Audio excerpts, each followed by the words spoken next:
Hello and welcome to episode 191 of the SideQuest podcast. More on that later. I thought you were waiting for like audience applause. So Yeah. I didn't hear it either.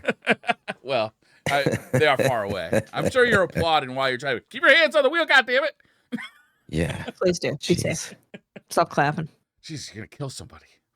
Lot to talk about today. There's a new Steam Deck. Well, Steam Deck 1.5 maybe. What else is there? GTA 6 got announced. The Game Awards nominee list got announced. There's a lot to talk about. Watts, you're mad though. I'm not that. I was a little. I mean, there's a couple of reasons to really be like, huh? Destiny being one of them.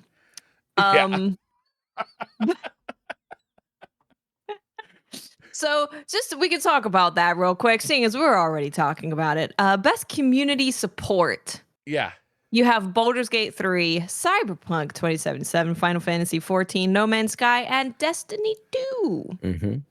You may know that they fired all the people. Well, not fired. They let go. It's a different thing. They laid them off. Yeah. They laid off the people responsible for Destiny 2 claiming this nomination. Yeah, and it is worth, like, for people who don't know, like, they got laid off for budgetary reasons, not for their work.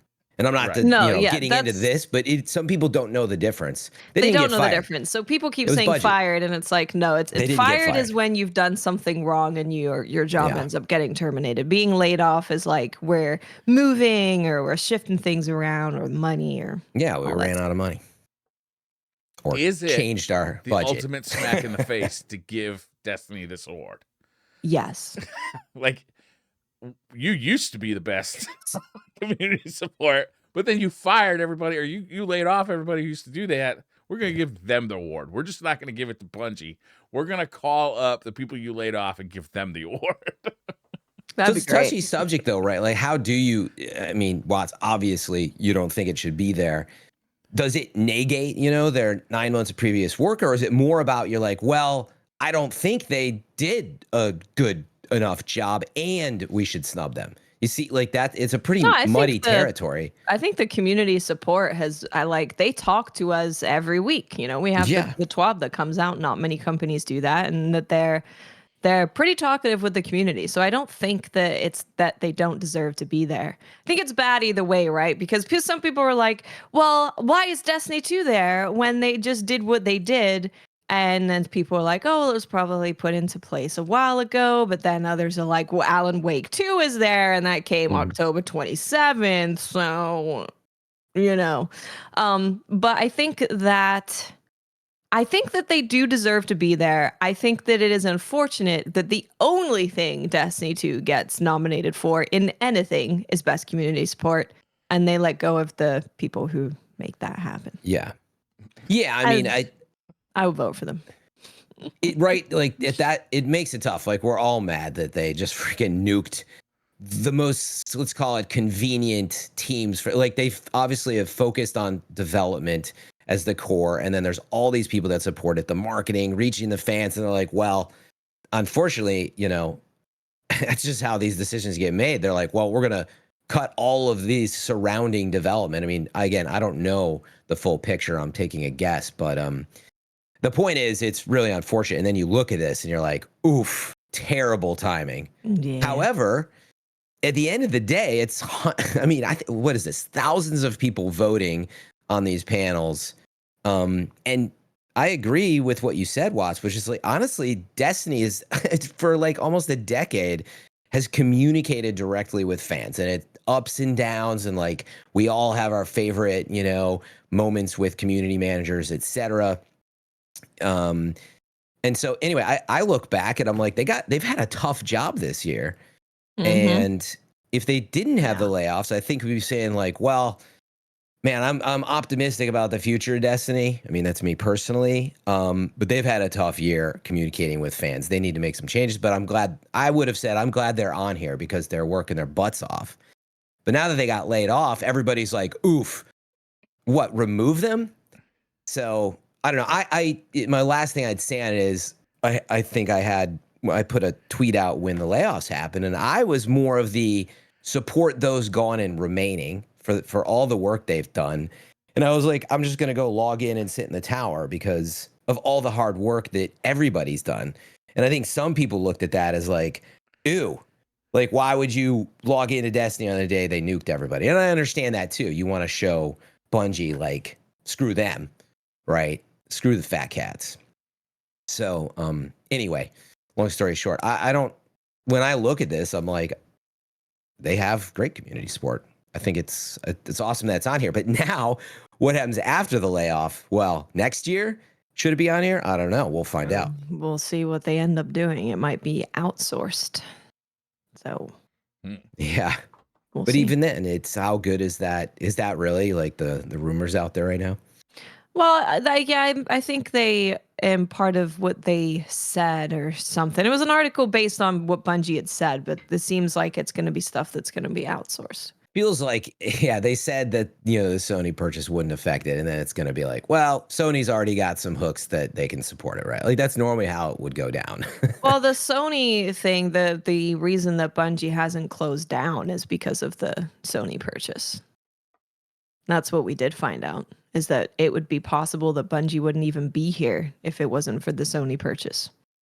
Yeah, I'd want to see more on that. I mean, they've taken multiple Bungie investments. Miraculously exits Sony, like they did twice before with Activision. Well, they have a pretty sweet setup, right? Where they kind of remain independent for the most part. They're just have a paycheck, a daddy's paycheck on the side. That is a pretty sweet setup. Now that you mention it, That's a pretty sweet setup. You can go do your whole thing, live your life, and here's some money sometimes. They're like the Chet Hanks of the video game world. It is amazing what Bungie's been able to just be like, we're leaving. Yeah. For Microsoft and Activision and managing to maintain all of their titles and everything. Yeah. Yeah. I mean, you got to remember when you look at this stuff, like Sony knows what they got. I mean, they may not have foreseen how this summer would have gone or spring financials weren't in yet, but they already knew based on late fall engagement where it was sort of trending. And, normally when you make a purchase like this, it's like for 5 to 10 years kind of thing. So in terms of like the picture, like they realize like you're going to have ups and downs. So I don't think Sony's got like cold feet suddenly. I think they probably saw some of this coming as they were like, didn't they finish the deal in the summer? I don't know. So like, I think they saw this coming already and they're like, well, we're going to close this deal, but we got to make some adjustments. Wait, no, it's been 18 months. How was what? it? I thought it was. No, it's this year. This summer. It'd been. Pretty sure it's this year. Yeah, it was just this summer. But anyway. Back to the game. Yeah. It's across the board though. It's like every video game publisher is laying people off. It's everybody, yeah. It's like everybody today. Amazon Game Studio. Yeah. Oh, really? Hired during the pandemic. Yeah. And now, money's tight. Yeah, marketing. We're spending less. I mean, usually community falls under marketing, and that's what I was getting at. Marketing tends to be one of the first things cut, right? Like the messaging side, the comm side. So, but yeah, if you look at the lineup, I mean, putting all that aside, Baldur's Gate, Cyberpunk 2077, Destiny 2, Final Fantasy 14, and No Man's Sky. I'm not deep in a lot of those other communities, but I can say that I was surprised by Cyberpunk, 2077. Tons of responsiveness and really quite a turnaround. I'm not surprised it's on there, but Go ahead. I did want to point out they had layoffs too. Whether or not it affected the comms team, I don't know. But like you get into that slippery slope. But Cyberpunk, man, what a turnaround! I'm glad to see it on here. How much of this category should be won by companies that speak to their, like, communicate well, and how much of it should be people who respond well? Because I don't think the Destiny should be on the list if we're talking about the latter category. Yeah, I mean, it's community support. So I would that to me leans more towards communication of how often they're speaking to the community. And like Cyberpunk and No Man's Sky, I mean, they have made huge updates to that game. Yeah. In response to, poor reception. Yep. That's a great question because as we'll get into here, it's about the criteria, right? They say it is recognizing a game for outstanding community support, transparency, and responsiveness, inclusiveness of a social media activity and game updates and patches.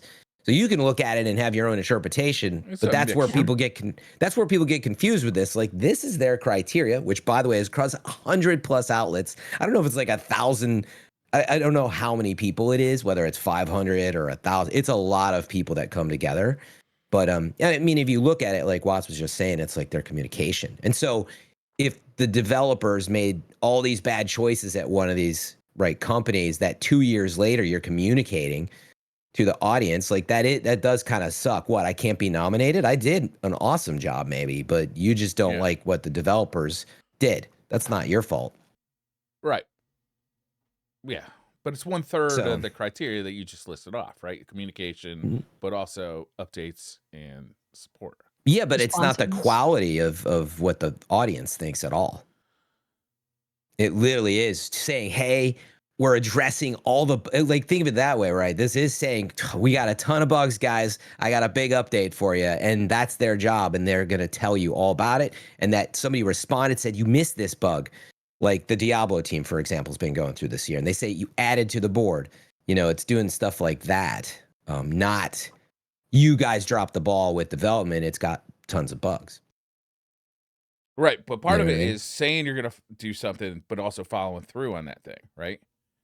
Like that's part not of the for this category. I would think it's part Didn't of it say category. responsiveness? Yeah, but responsiveness and communicating with them. Not like I fixed the bug. It's I added it to, you know, again, we'd have to ask them about their criteria more, but I would be shocked if it's like I took it back to the dev team and they updated it quickly and therefore, you know. Yeah.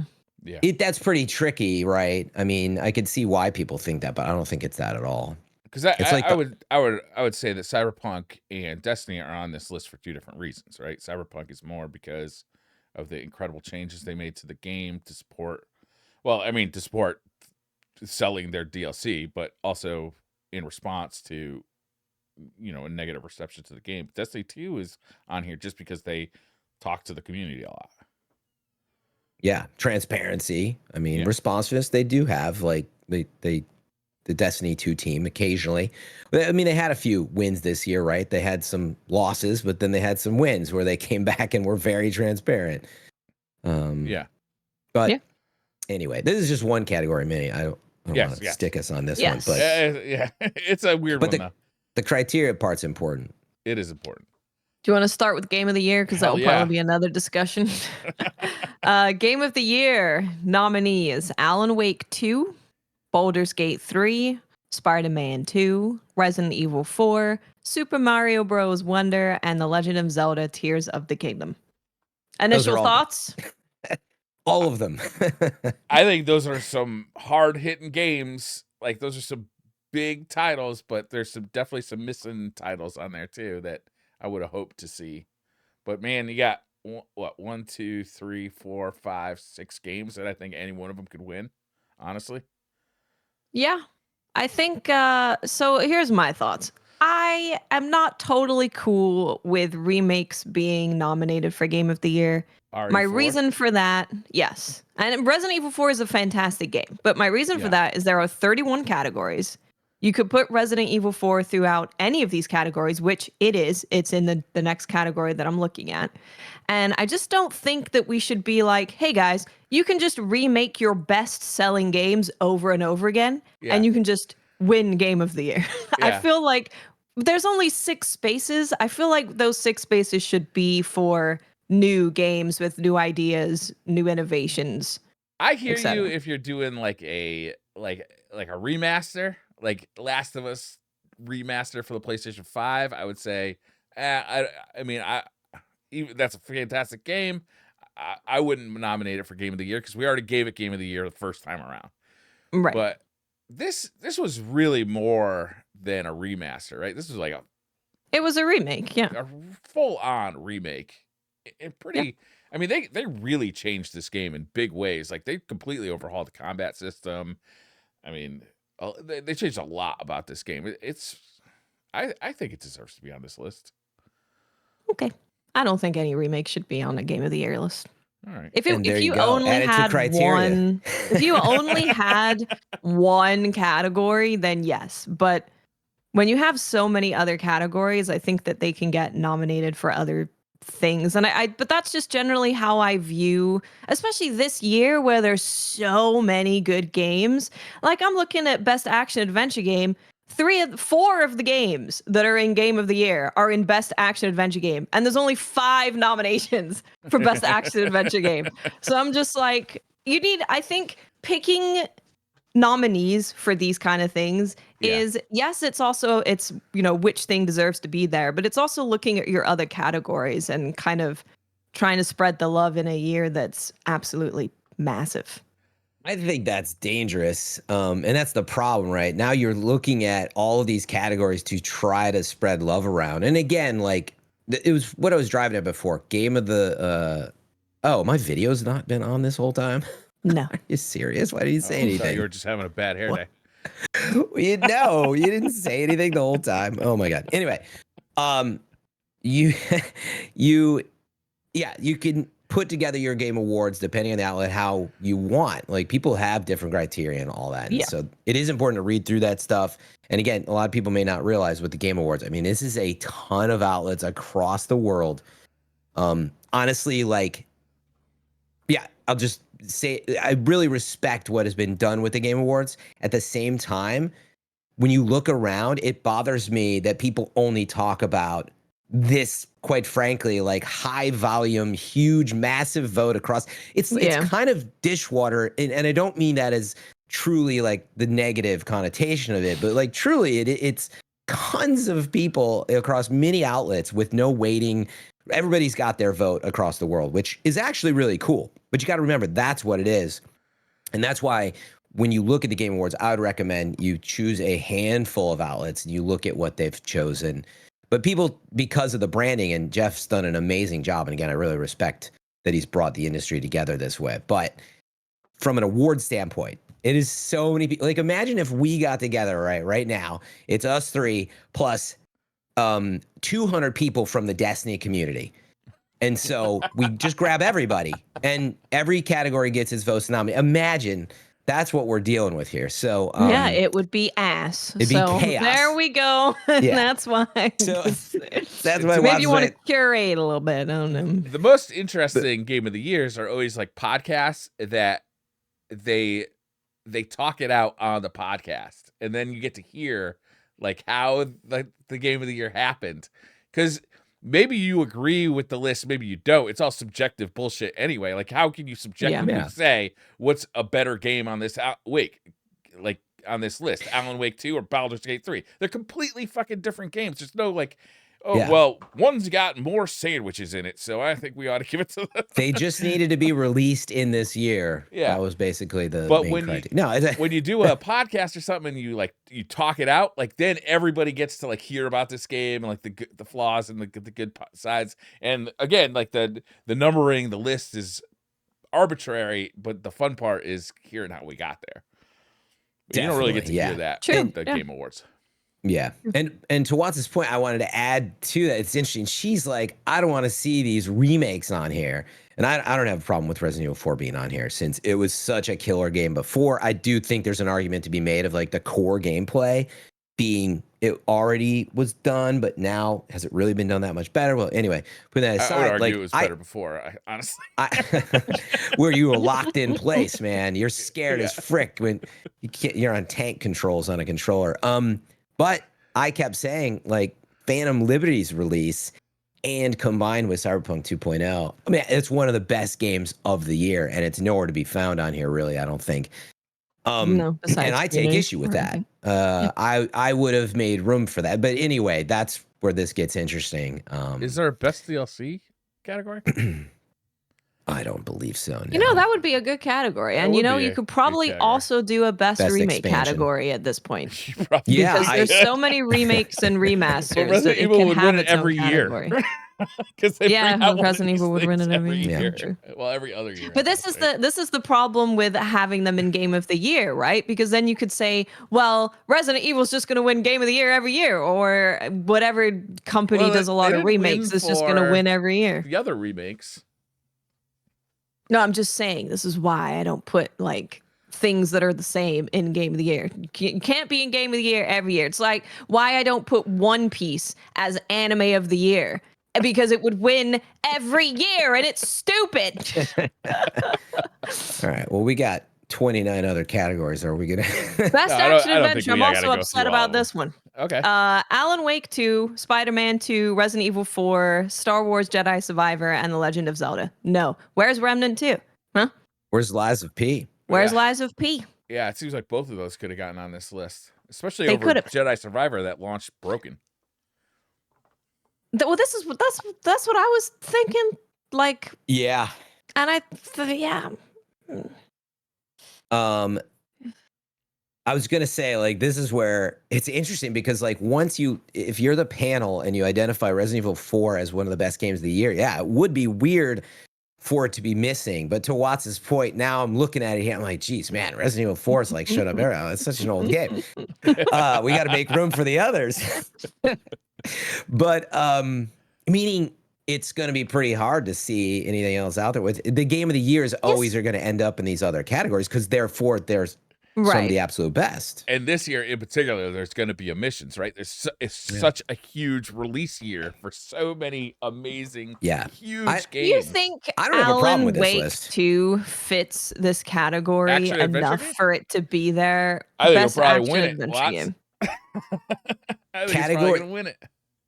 The games have become so, and I'm sure if we talk about like best RPG, but games have become so cross-genre, and everybody's got their subjective definitions that yet, quite honestly, is very hard. Like, yeah, meaning it is very weird that as I looked at Liza P, I mean, we'll probably jump to, is that in best RPG or something? Like, why there? I don't understand, like, criteria for these genres, I don't know, but genres are confusing these days because, well, to be fair, it's very hard to pigeonhole. Like Cyberpunk would be another perfect example. That game is a crazy good RPG, but it's also got, driving and tons of shooting depending on how you play it, a lot of action depending on how you play it. I feel like every game on this list confusing. could be categorized as an RPG in some way. Right, you're definitely leveling up a character. You're definitely, you're changing your abilities as you play. Legend of Zelda, even Spider-Man 2. I mean, yeah, they're crazy. I don't know if we wanted to jump to that, but like if you compare the two, Watts, do you have?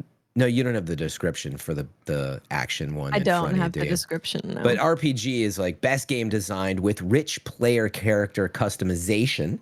Yeah, so that's important. Progression, including massively multiplayer and progression, including massively multiplayer experiences. I feel like they left that one on there. None of these have that this year, I don't think. But again, that's their criteria. That doesn't mean that that's what an RPG is. That's just what they have decided. And then action adventure was like best action adventure game combining combat with traversal and puzzle solving. Is Liza P more of an RPG than Jedi Survivor? Really? I mean, but definitely is the same type of game. But if you look at their description now, I look at it, I'm like, okay, traversal, combat, and puzzle solving. Cyberpunk doesn't have that, which makes sense why it's not in here. But like in my mind, I'd be like, yeah, like that's all of the above, Yeah. Yeah, you're right. Liza P, though, does have traversal, and it does have puzzle solving, doesn't it, Watts? Some, like light. I can't remember.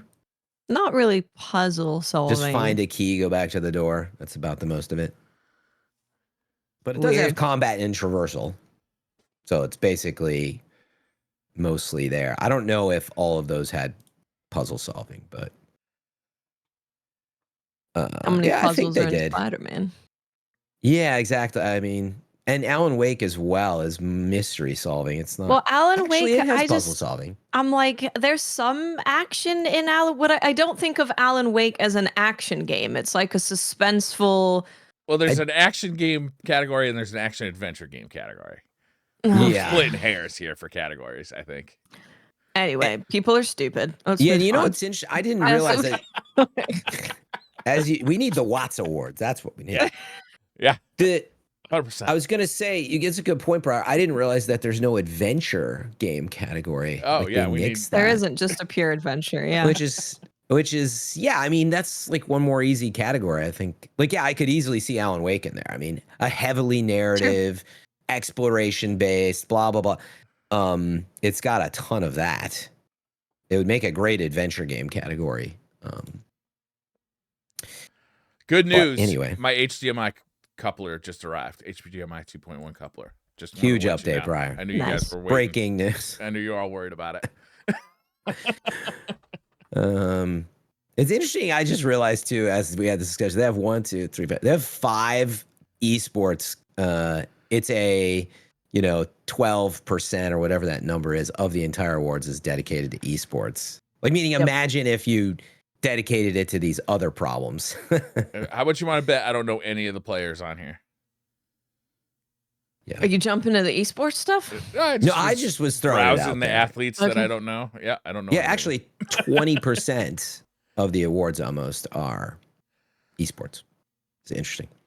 I don't have a problem with esports. Like, we should talk about that stuff, but yeah, it's a big number. I watch actually a lot of esports. I watch a lot of Street Fighter 6 competitions. Yeah, I was like, what would you watch outside of Street Fighter 6? None. 0 competitions outside of Street Fighter 6. Well, I watched a little bit of Mortal Kombat 1 stuff, but Yeah. I don't know if that makes you an esports viewer. Should we go to the next category? I view esports. If I only watch movies, do I still watch TV?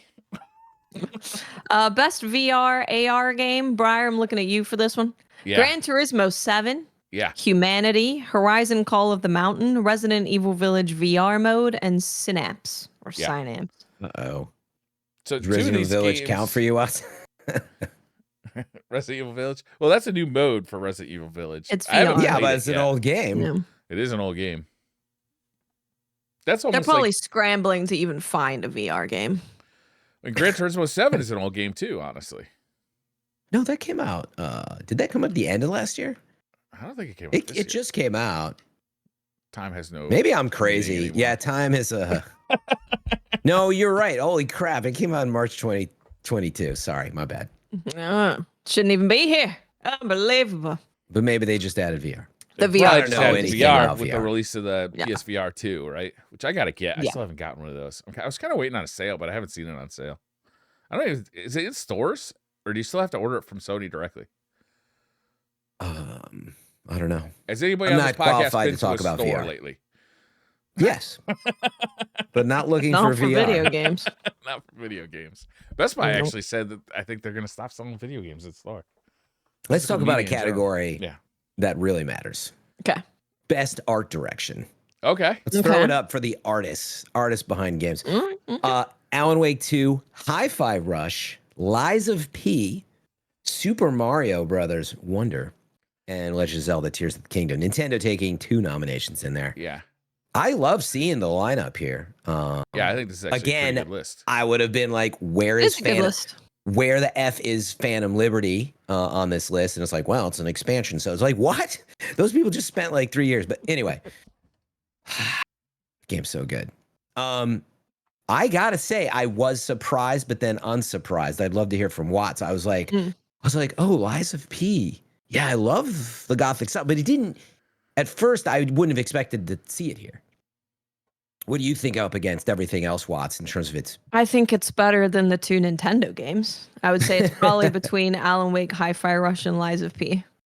Have you played Super Mario Brothers Wonder or Legend of Zelda Tears of the Kingdom? I have. I just don't like them very much. But in general, just the art direction doesn't, compared to the other 3 games, it's not really giving me anything that makes me go, oh yeah, let's give them an award. I don't think Legend of Zelda belongs on this list, honestly. But Wonder, I think, definitely belongs on this list. Super Mario Brother Wonder, I think, is a beautiful game. For Hi-Fi Rush, I outstanding- thought was beautiful. Yeah. Alan Wake 2, Oh, yeah. I think looks like, they're just trying to make it look like real life. For outstanding creative and or technical achievement in Yeah. artistic design and animation. That's your criteria. Super If Mario it's Brothers technical, looks, then Lords of the Fallen should be in there. If they that's made the what we're game look talking like about. that on a Switch, Mario Brothers Wonder. That's technically believable. Yeah. Actually, like I know Watts is like being sarcastic, but like No, the Lords of- reason I say that is because they're rendering 2 worlds at the same time. Yeah. The okay, entire actually, game, which is So, Yeah. and that's where, like, I'd look at Lords of the Fallen. I'd say, yeah, but that game just reminds me a lot of like they looked at From Software and kind of stole a lot of notes out of their book. But I didn't play yet, and I didn't go to the other world. But in other words, like a lot of times it looks a lot like Elden Ring and I was just you mentioned the technical thing, so I'm like, yeah, they're rendering 2 worlds at once. But I'm just bringing up an example where it gets complicated, and you do look at something like Lies of P. Like actually, it kind of feels like a FromSoft game, but it is a very, in its own right, a really pretty. I was surprised at the style and what it draws upon. So I think it's great that it's there as to draw a comparison to those other ones. So, but anyway, I think that this category lines up really nice. I think It's great to see Hi-Fi Rush in there. But it's interesting. 2 really dark games and 3 really bright games. I would shout out Zelda though to that criteria point, like the technical achievement. And these categories, it does depend on how outlets do it, but what they were able to do is unbelievable. That's true. And I do think it's in its own right. It looked like too much like the last Zelda. So but do you think it was bad? Do you think it's not a defining? I think it's still amazing, but it's still technical achievement is. Yeah. I think it's artistically beautiful too. Actually, I do too. Again, you got to. It was last time we saw it too. Well, let's put it this way. I love that Hi-Fi Rush is on here. If you put just those 2 in this category, so you got to choose between Zelda and Hi-Fi Rush. Zelda like by a mile, but they had tons more resources. Yeah, I think it's like art direction.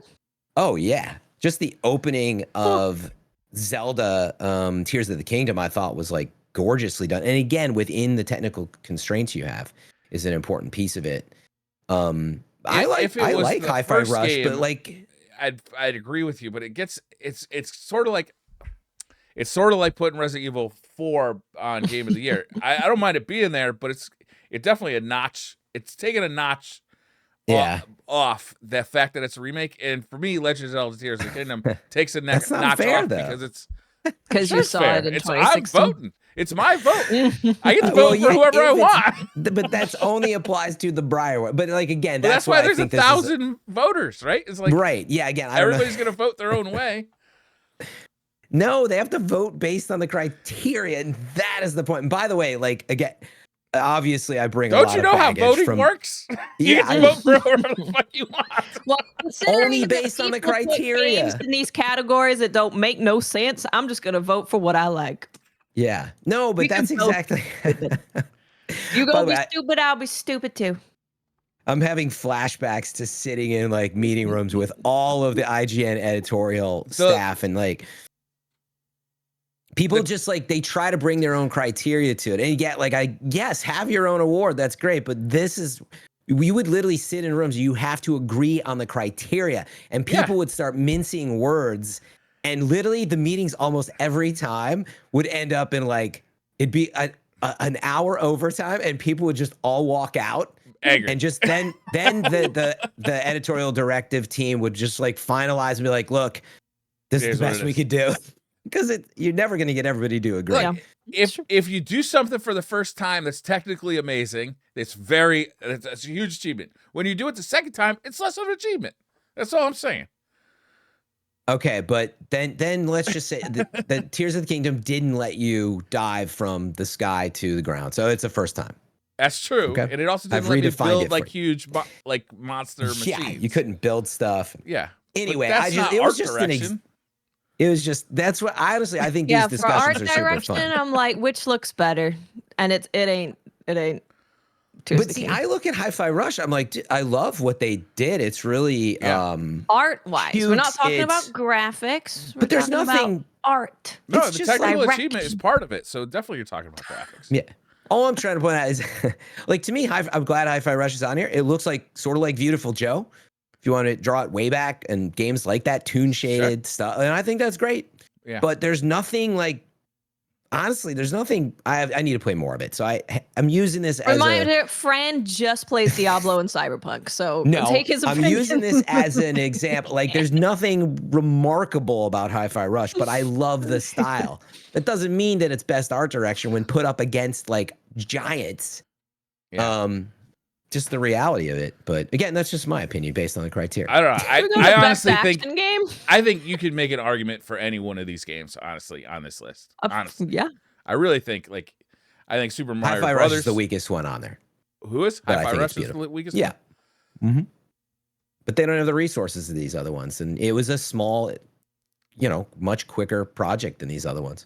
Yeah, that's true. It's pretty tough. I didn't like the game, but I pretty. thought like stylistically it was really cool the way it the whole world like pulses to the beat and everything like that. Yeah. Like I thought it was very cool. That's a good point. You got to count that. See, I'm glad I brought that one. Best action game. It's a fun one. Okay. We have Armor Core 6, Dead Island 2, Ghost Runner 2, Hi-Fi Rush, and Remnant 2. I was pulling up the category here. Best action. I think everything looks great in here. Armored Core obviously is something I've played, and Remnant I've played some of. Those both seem really strong here. I'm glad. Did anybody Armored Core play got something? Ghost Runner 2? No, I didn't. I only played the demo. It looks solid. Those would be just based on observation, the top 3 for me. But yeah, I didn't play Dead Island 2 either. I didn't hear much about it either. It does have action for sure. You smack zombies. The best game in the action genre focused primarily on combat. So yeah, this one they're supposed to judge based heavily on the combat. So I'm surprised you wouldn't put like Eliza P or something like that in there. That's what I'm saying. I would have. We're just making it up. Do you think the criteria is like you can't have a game that's best action game and best RPG? Is that why it's not there? Is there any games that share 2 different genre categories? Oh yeah, there are. Yeah, I'm sure, like Resident Evil and Spider-Man, and like any. But they're actually in the lists for 2 different genres. I mean, we have to go. I guarantee you, like it goes back to the problem I identified, Brian. I don't know if it's 400 people, if it's 300, if it's 1,000. Like I don't know the total number. It's 100+ outlets. Yeah. You can go to the About section of the Game Awards if you want to check this stuff out. But the voting jury is huge. Because I'm just looking through it and I don't see any game that's in more than 1. I have to check the FAQ, but I doubt. Do they send out the ballots pre-listed with like what games are in these categories, or are they write in ballots where you just write in whatever game you think should be in there? Again, I got to look how they do it, but the voting jury comes up with the nominees, right? So they're voting on private sites and to come up with the nominees. I don't know. I can't wait to watch the trailers. That's for sure. That's always fun. But yeah, I assume they write in names and then. Anyway, best action game. Yeah, best action game. I would pick Remnant 2. Combat's incredible. I thought you'd pick Armor Core. Armor Core, it's not in there. I know. I would if it was in there because I think that combat is like the best besides FromSoft that we've ever had ever. Yeah, Armor Core can't be an action game too. Armor Core also has incredible combat, but personally, I do prefer Remnant 2 combat more. Yeah, I was gonna say what I've played. I don't know if it's like 5 hours of maybe closer to 7 of Armored Core. I want to go back to it. Remnant 2, I played maybe a good 5 hours. So I get it, but I haven't played them at depth, and I think it would be unfair to choose. I wouldn't want to vote. But based on that, sentimentally, I'd be like, man, it's so cool that Armored Core did come out and they brought back this arcadey combat, and I really applaud them for that. But like, that's not really ultimately the criteria here. And I'd say, man, Remnant 2 seems tons of builds and like just really cool. Armor Core's got better graphics, so I'm gonna vote for that. Yeah, but I could see Remnant too being the choice. So I don't know. I mean, that's always part of this discussion too. We haven't even brought up is we're talking about what we like. I don't think once we've made it clear that we think it's what they're gonna pick, right? That's not what we're doing here. No, exactly. Some people do that. They go through the list and say what they think's gonna win. We're not doing that. We're just reacting. Yeah. Yeah. I mean, any category Legends of Zelda in is gonna win, right?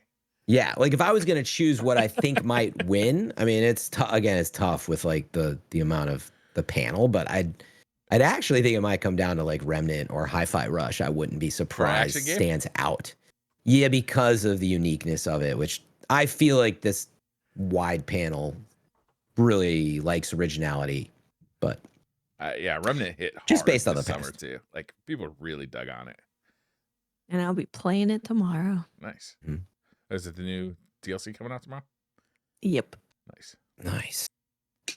What should we talk about next? Do you want to have another controversial one? Yeah. What's down here? Best independent game. Oh. You've got Cocoon, Dave the Diver, Dredge, Sea of Stars, and Viewfinder. Why is it controversial, you may say? Dave the Diver ain't an independent game. Why is that? They ain't independent. They're a part of a $1 billion company. It's basically, you could put Spider-Man 2 in this category. You could have put Destiny 2 in this category. If Destiny we're 2 has counting been in this category. Wait, what? Best independent Dave the Diver's game? not in here. Dave the Diver is in best independent game. Yes. What? I'm looking.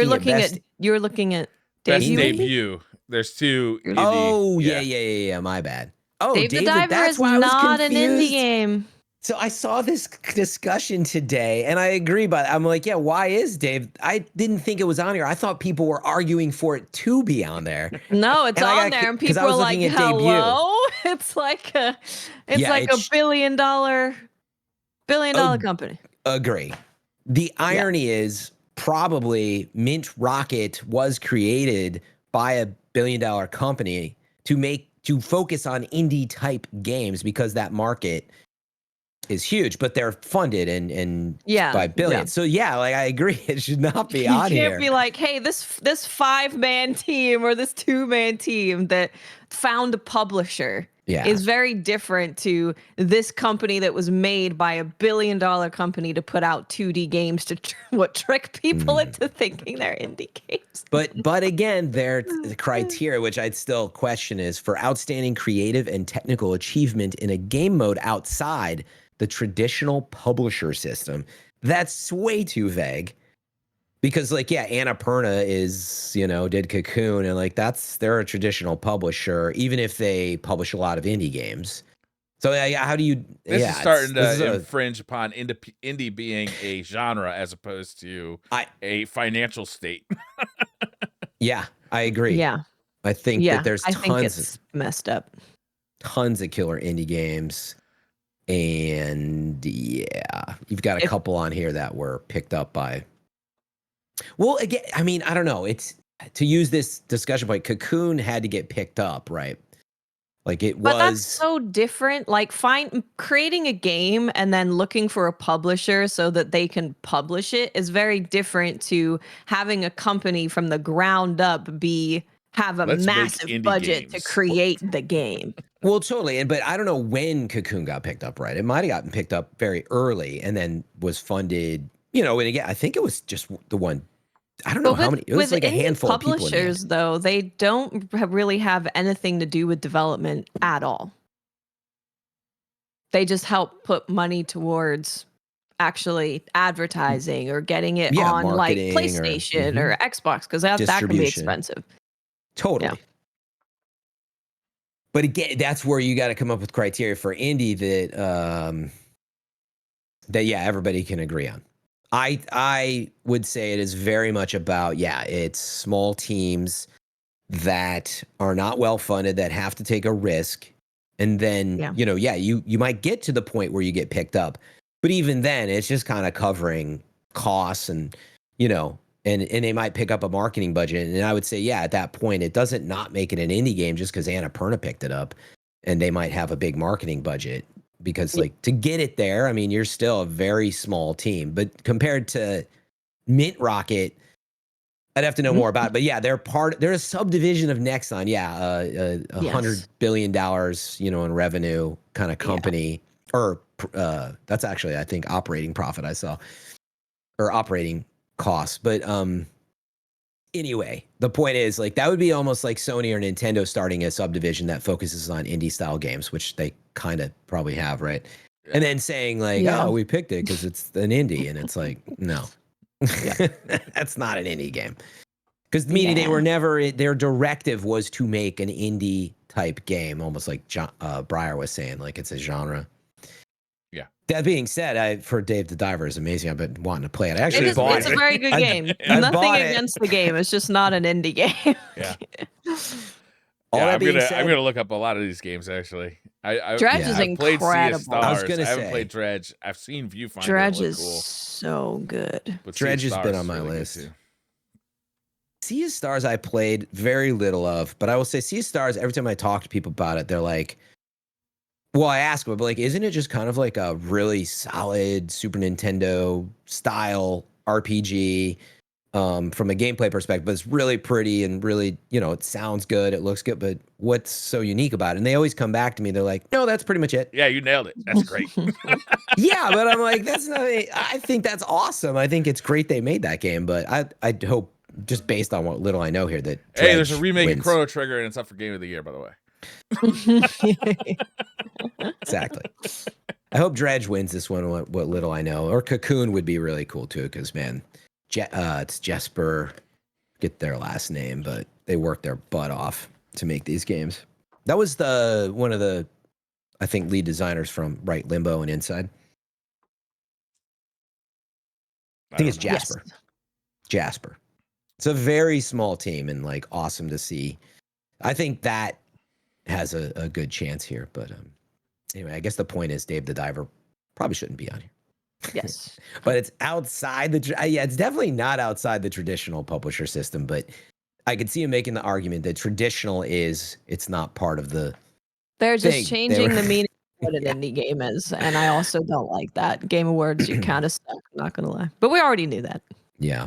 To be fair, I don't agree that it should be on here. At the same time, it's hard to make a category like this because honestly, you literally would need to make the criteria about the budget and the team size, which is very hard to get a hold of that. So it's hard to like verify, you know what I mean? But I just think, here's my view. You shouldn't have billion-dollar companies to be able to go up against a one-man team in a category for best independent game. I think that completely kills the spirit of what indie games are. And I don't think that you should do it. Because, you like Mr. Papashot said, you could put Baldur's Gate in there because they are independent. Baldur's Gate 3 could be in that category. And I don't think that makes any sense. Yeah, no, it makes no sense. It's like a $400 million budget across, I don't know, 7-8 years. Yeah, no, of course. I totally agree with you on that point. Maybe like putting it that way, this being a complicated section, you just shouldn't have had a company that has $100 billion in operating income that started a division up against like Cocoon. And it's as simple as that. Right. Yeah, a guy putting aside the nuances. Yeah. A guy building a game after his real job, at night. Yeah, he's working like 9 to 5 and then working till 3 a.m. trying to build his first game against like, hey, here's this like 100+ employee $1 billion game. Yeah. Yeah. Anyway. You guys can pick a category. There's a category you want to talk about? Well, yeah, we've already gone pretty long here, not even talking about anything else. I think actually maybe should we jump to the future, which is most anticipated game, recognizing an announced game that has demonstrably illustrated potential to push the gaming medium forward. It's our criteria for most anticipated: Final Fantasy VII, Rebirth, Hades 2, Like a Dragon, Infinite Wealth, Star Wars Outlaws, that's the Ubisoft one, Division crew, by the way, and Tekken 8. Tekken 8 stands out as kind of I would say there. Outlaws is the only one that actually fits the description here. To push the gaming medium forward? How are you going to have a sequel push the medium forward. I think Hades too could, because they kind of did a lot for roguelikes. So they could do it again. I think they all sound great. Other than maybe I don't understand how Brian. I mean, bring some insight. I don't know if you're into Tekken, but you know enough about fighting. Like, do you know if Tekken 8 is like Tekken pushing? Game. It's another Final Fantasy game. It's another Final Fantasy No, remake. It's another Hades game. No. It's another Yakuza game and one original game. You're saying that just because they are franchised, that like Star Wars Outlaws is a brand new IP for starters.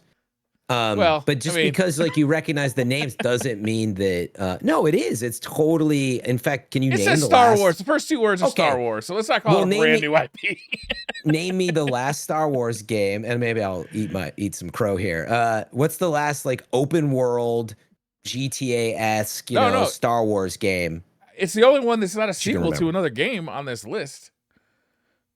Well, let's keep it simple, which is I actually think everything on this list, I'm not qualified to speak about Tekken 8, but I'm like, wait, are they doing something like really unique for, the fighting genre and all that? It's Tekken 7 with rage maneuvers. It's supposed to be a little more easy to get into. Yeah, but Street Fighter already did that with its alternate control system, right? They're all sequels. We're just reiterating the same concept. No, but I like for real to bring the point. Like Final Fantasy VII Rebirth is actually not. I mean, I don't want to say it's not a remake, but it's not. I mean, it's a brand new experience based on a very old one. But like the what I wanted to say is Final Fantasy VII remake. The first one was called that, wasn't it? Yeah. Before the expansion.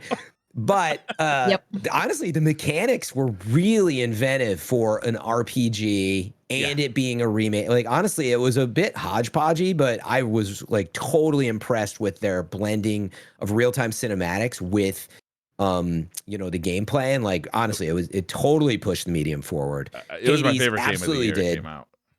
Yeah, and like again, I understand that Hades might just be a higher polished version of the previous one, but it did push the industry forward. But anyway, I think it's a really cool list. I don't understand Tekken 8 on this one, but I'm not qualified.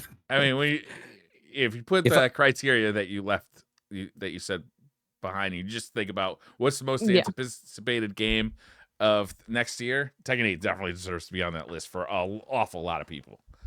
Yeah. Now, here's the real question. We haven't seen anything from it, but we will maybe at the Game Awards, which is GTA 6. Is it a miss? It's confirmed to be at the Game Awards, Oh, did it get so it did get confirmed. I didn't know that. It just got announced, right? Like what, a few days ago? Yeah, they haven't shown anything. There's nothing to be anticipating other than anything. You just say GTA 6. Yeah, they don't even have box art, so that's probably why there's no box art. There's no trailer. It's like, isn't it like the highest grossing video game of all time? It's definitely the most anticipated game. It's coming out. Yeah. But again, we don't know anything about it, so it's not fair. But I was using it as an extreme example where it's kind of funny, right? When you think about what are we really anticipating next year? Everybody is like, I guarantee you, everybody releasing something next year is fearful of when GTA 6 is coming out. Like, it's going to eat everybody's lunch. But we don't know anything about it. But that's totally the most anticipated game for next year. We don't even know if it's coming out next year. Don't even know. I'm making an assumption on that too, but I think it will. Then it'll also be the most anticipated game of 2025. It'll be best ongoing game. What are your most anticipated games of 2024? Rise of Ronin. Yeah. That for sure is probably my most anticipated. I'm looking forward to Hades 2 and Final Fantasy 7. Like the ones that are on the list, I'm looking forward to them. But ones that we at least know as of right now until we get a delay that are coming out for 2024 would be Rise of Ronin. Yeah, I'm pretty excited for Rise of Ronin. That trailer looked pretty amazing. Yeah, it did look good. I think it's a good list. Like Final Fantasy VII Rebirth, Hades, and Star Wars Outlaws for sure are all on my list for most anticipated. And I have to look at, and if GTA 6 comes out for sure.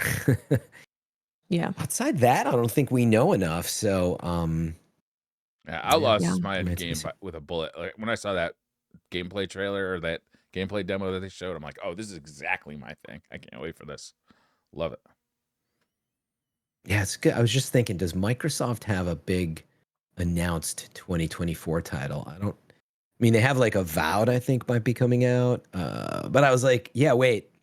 For Yeah, I all don't of remember. Xbox's wins and purchasing Activision and everything, it's like, well, I think their biggest title so far of 2024 will probably be Call of Duty Modern Warfare 69.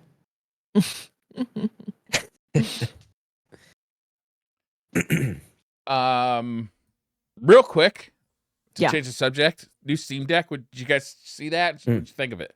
It's like a update to the Steam Deck, not a full on Steam Deck 2. It's got a OLED screen, runs at 90 hertz instead of 60 hertz like the old one.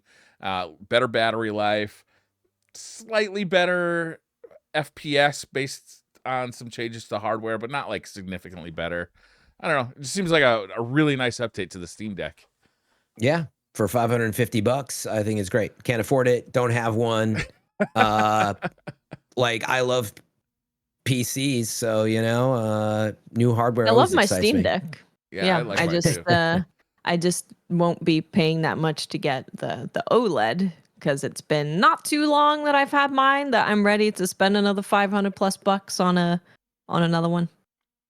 Yeah, I was gonna say the OLED's gonna be nice, and like with HDR, that's Yeah. huge. It is a big upgrade. Yeah, it's actually quite a significant upgrade. Doesn't have variable refresh though rates, which is I found a little bit surprising. Like if you're going that hard on the screen, I'm kind of surprised that you guys don't have VRR. Yeah, it's probably pretty. I don't know, like because OLEDs are, a little slower in terms of responsiveness, right? And I was like, how many OLEDs have good VR, et cetera? I don't know. I'm All of them do. uneducated there. I'm surprised you said that. I've yeah. never heard that OLEDs are slower response times. I almost only have OLEDs at this point. Yeah, no, they replaced in LCDs like as fast as I can over here.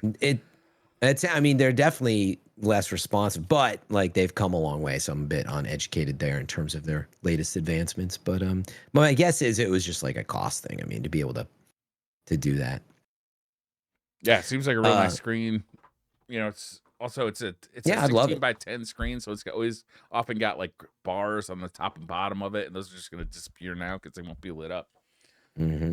But I think I am going to buy this. I really like my Steam Deck. I use it a lot, and I think that this upgrade probably worth it to me. I think I will sell. Often I kind of hand down my old technology, but I think to offset the cost of this one, I might just put this one on my old one on eBay to offset the cost of the new one. You should, yeah. Yeah, because this is just like a full-on replacement and a better version of, first gen. So like other than like you're saying, sitting on like a first gen just to have it. Never gonna down use to my it. kids a lot, like older stuff, but honestly. What about when you drop your Steam OLED in the toilet? How do you think they get all their phones? Oh, you hand those down. I see what you're saying. I was just saying, like, in general, you need a backup. But now, remind me if I ever go to Briar's, never to use a Steam Deck. Don't use my kid's Steam Deck, I think. Don't use your kid. Don't borrow the kid's phone. That's been in the toilet. Fair enough. I think one of the more amazing parts about it is they say instead of the 2 to 8 hours of battery life, it's now rated as 3 to 12. So that's a significant bump. That's nice. That's huge for handhelds. I guess the fan is a lot quieter as well, which annoyed me when I first got it. I can definitely see that. Especially, did you have any problem with like the heat? Or is it fine? I didn't have any problem with the heat. No. It was fine, yeah. I'm sure they're both fine on that. Anything what else else we want to talk about? GTA 6, I guess we kind of talked about as well. GTA 6 is coming out. They didn't show anything. I mean, any must-give impressions? I would want to mention Modern Warfare Zombies quickly. If so, I don't know if you guys have been playing anything you wanted to point out. I'm still playing Wonder mainly. So I talked about that. I'm finishing Lords of the Fallen, hopefully today. I have like one thing left to do. Nice. I just couldn't quite get there before I left for Japan. Mm-hmm. Well, yeah, I mean, it was big, right? Is that it's hard to keep track of, but Call of Duty Modern Warfare 3 finally came out officially because the campaign had released early to pre-orders and then it released again. And anyway, campaign I didn't play. I believe there was a lot of bad reviews that we talked about it briefly. So I didn't play that. I'm never really into multiplayer. But sometimes people use it to level up their Warzone guns and whatnot. But actually, zombies, I was like, oh, cool. I've always liked zombies. And I was like, you know what? Like, I'll check it out. But I hadn't kept up with the news that they used, if you remember the DMZ extraction mode that they developed last year, which I really got into. But that's a free-to-play, you know, kind of aside to Warzone. They made an extraction, PvP v PvE game. And I really got into it, as brutal as it was at times. And anyway, I was like, oh, it's really cool. But when I went to sit down and play zombies, I was thinking it would be like previous zombies, where it's like linear, but you get like upgrades as you go. There's a little like kind of roguelite elements to it, etc. But anyway, I was like shocked. I was like, wait a second, they just took DMZ and put zombies in it with the upgrades, and that's what they did. So maybe without getting too deep into it. Is it fun? It is fun, but I like DMZ, but I've played about, I don't know, 15 to 20 hours. Here's what I'll say. It feels too grindy. It's a free-to-play kind of grind vibe, just that they wrapped around it's paid content. And so maybe even just putting the dollar amount aside, I'm met with this like, dude, this is so grindy to get deeper into the upgrades and the way that the story works. For example, like I'm on the middle of Act 1, right? So what they do is they'll reward you with, you know, a couple mods, but ultimately they're rewarding you like the way DMZ worked is you get these insured guns, right? That if you bring in a gun and then lose it, it's insured. It's kind of cool down. But yeah, they use all those systems. And I actually have a problem with that because like the zombies part is really cool and it is really fun. And I have some good things that I'd point out to say about it. But then I'm like, wait, like for a paid zombies release, like why you have me grinding out, excuse me. One of like the things I'm stuck on is like slow hellhounds with the cryo freeze mod. Like I'm in the middle of Act 1 and I'm like trying to shoot dogs in the leg with like a cold freeze mod to slow them because what's happening is they're dying immediately.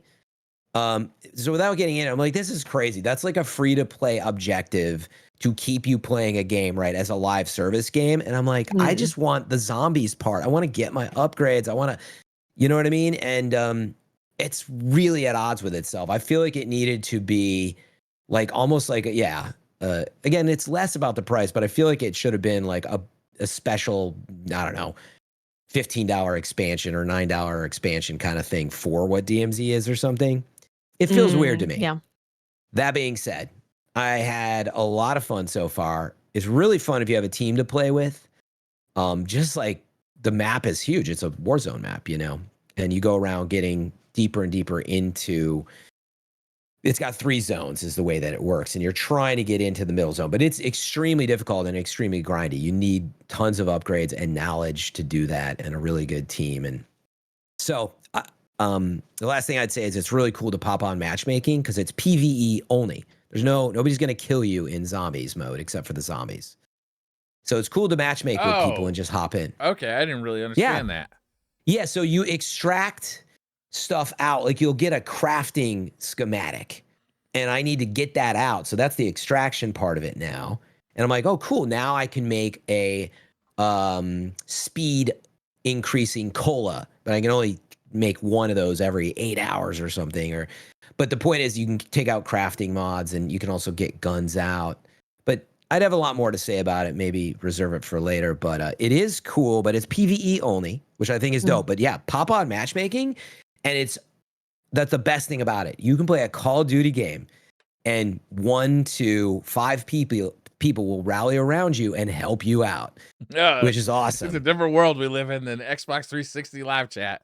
Yeah, and everybody's really down to just like hang out and help each other. And it's pretty cool on that front to be able to like, you can pop in solo if you want to turn off matchmaking. You don't have to play, but because of the way it works, right? If you die, or you could get downed. Somebody needs to res you if you don't have self-res. When you're on a team, you really need a team to help you. If you play solo, it's brutal. Like you always need a self-res. But anyway, pretty cool, a little weird. And yeah, if you're gonna pay $70 for it, you better like multiplayer in the campaign. Otherwise, you're just paying a lot of money. This version of Call of Duty seems like it was kind of rushed out the door this time around. Which does crazy seem considering that way. it's like the biggest franchise. Like all the talk that Sony and Microsoft talked about this franchise, how it was like a game changer and no one platform should be able to control it, and they put out this one. Yeah, I haven't heard a lot of good things in general. Yeah, it's actually, it was one of the biggest topics because of the reviews. Everybody was saying like it kind of feels rushed and making, I don't know. Well, actually, I think it was Jason Schreier and Bloomberg and a couple others did have some sources that said it was pushed around, right, and pushed out fast. But then Sledgehammer came back out, and who said this? Years in the making is what they but it was like a vice president level head of the studio or something like that. But I heard, is there a rumor that next year's is going to be delayed? Like there might not be a Call of Duty next year. I don't know if there's any credible or verified rumors on that yet. But anyway, the point was that Sledgehammer had tried to mitigate that by saying it was years in the making. So they did officially say years, but I mean, whatever. I mean, that's very subjective to how long. I think these generally take 3 years. I think what that's I've understood. Yeah, I think that's what they said. Yeah, and that's working across many studios. It gets blurry too of how much they help each other. But to come back and say it's a labor of love and it's years in the making, I don't know that really. I don't trust the suits, Fran. I don't care what they say. I don't trust a word out of their fucking lying mouths. Yeah. I'm looking forward to the trailers. As Briar said. Yeah, the trailers should be fun. The trailers they always are. Good time. They are. It's super fun. I'm pretty sure we're gonna get Bloodborne too. Yeah, this year it's happening. I think this is our year, and maybe we'll finally find out Blue Point has been working on the Bloodborne remake, which will get Game of the Year next year. That's possible. It probably would. It will be nominated for Best RPG, but not Action Adventure. No. Also, Best Indie Game.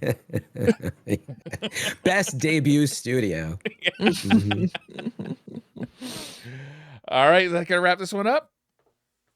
I think so. Guys, tune into DCP Main on Thursday at 6 p.m. to get your SideQuest talk next week. Yeah. We're going to kind of consolidate the two shows, and do a little bit more with DCP as far as other games go, and give ourselves a little more time on Monday. Yes. Yep. All right, guys. Thank you all for watching. See you then. Have a wonderful week, and we'll see you on Thursday. We'll see you on Thursday. Bye. Bye. Bye.